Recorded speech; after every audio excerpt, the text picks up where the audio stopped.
Good evening students. MSET Mathematics కొన్ని previous year paper నుండి కొన్ని ఇంపార్టెంట్ ప్రాబ్లమ్స్ తీసుకున్నాను students.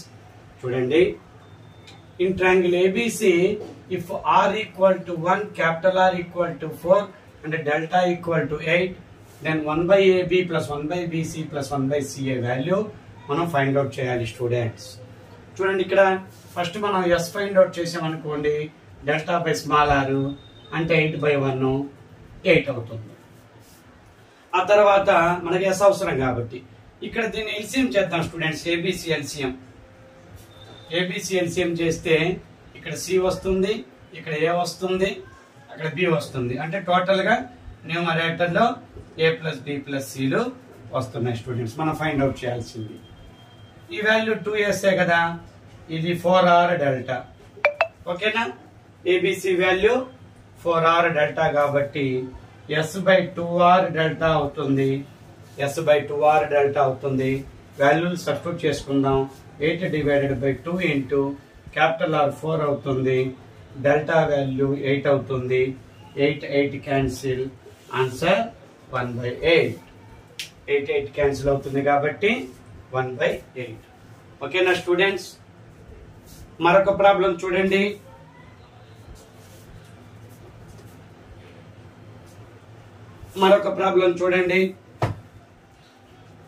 tan of 15 plus cot 15 value ఇచ్చారు. అలానే tan 22.5 degree plus cot 22.5 degree ఇచ్చారు. sin 54 degree plus sin 18 degree ఇచ్చారు. then their ascending order is అని అడుగుతున్నారు.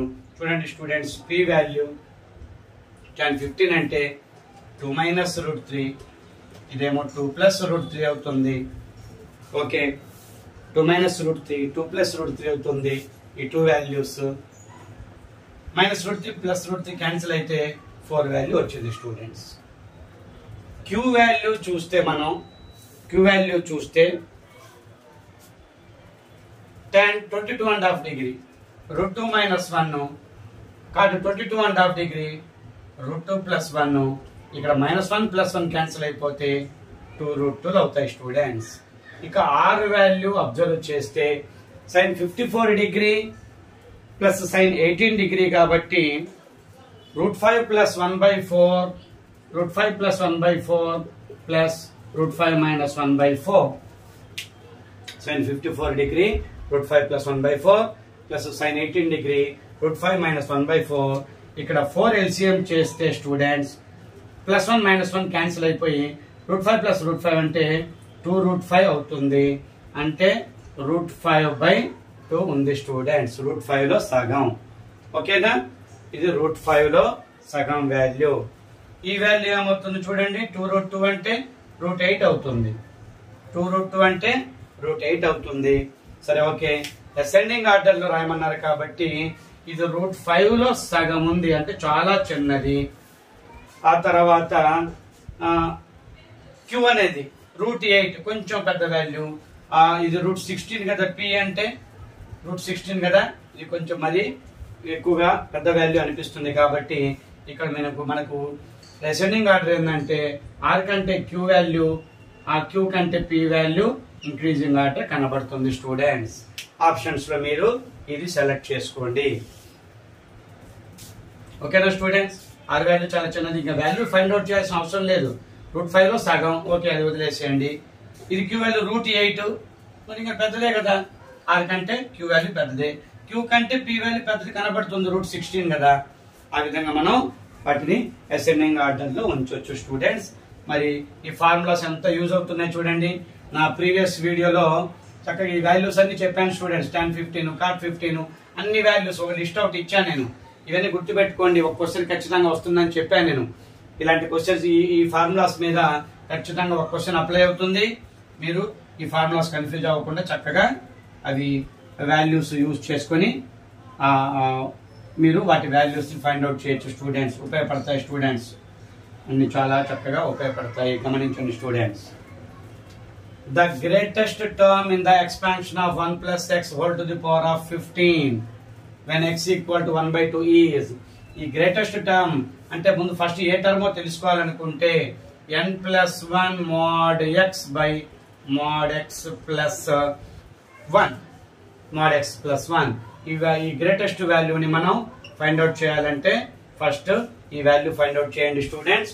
15 plus 1 16 అవుతుంది. mod x అంటే 1/2, ఇక్కడ 1/2 plus 1 అంటే 3/2. ఓకేనా students?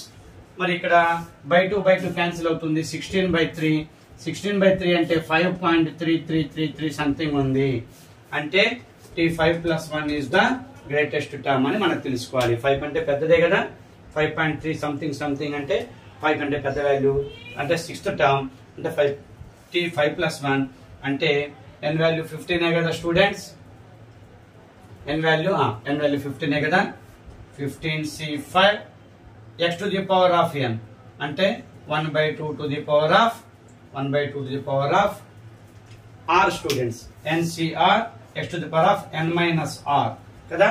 Okay students, half to the power of 5 తీసుకోవాలి స్టూడెంట్స్.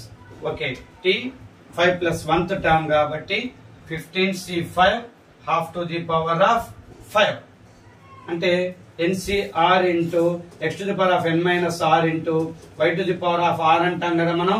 ఇది మ్యాక్సిమం టర్మ్ అంటే y r కి మ్యాక్సిమం వెళ్తుంది కదా. ఓకే, అందుకని ఆ మ్యాక్సిమం టర్మ్ అనేది మనం 1/2 to the power of 5 తీసుకున్నాను.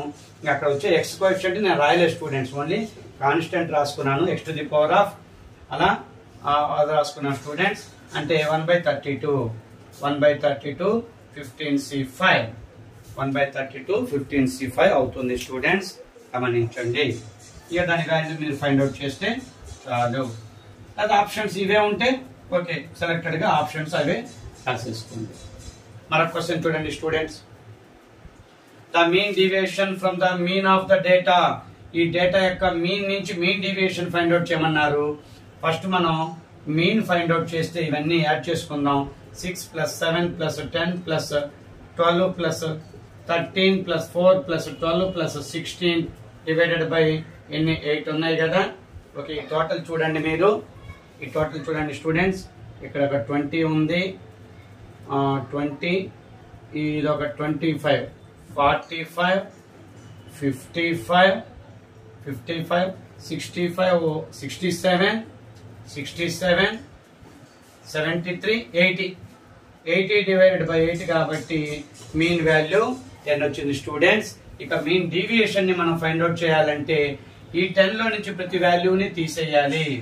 మీన్ డీవియేషన్ కోసం చూడండి, 10 లో నుంచి ఇక ప్రతి వాల్యూ తీసేస్తే 4 plus 3 plus 0 plus ఇక్కడ -2 -3 6 -2 -6 డివైడెడ్ బై 8 తీసుకోవాలి. ఇక వాల్యూ చూడండి స్టూడెంట్స్. ఇక్కడ చూడండి 6 10 13 లో నుంచి వాల్యూ 13 లో నుంచి జస్ట్ సబ్ట్రాక్షన్ లో పాజిటివ్ వాల్యూసే తీసుకుంటాం అనుకుంటా స్టూడెంట్స్. అన్ని పాజిటివ్ వాల్యూసే తీసుకోవాలనుకుంటాను.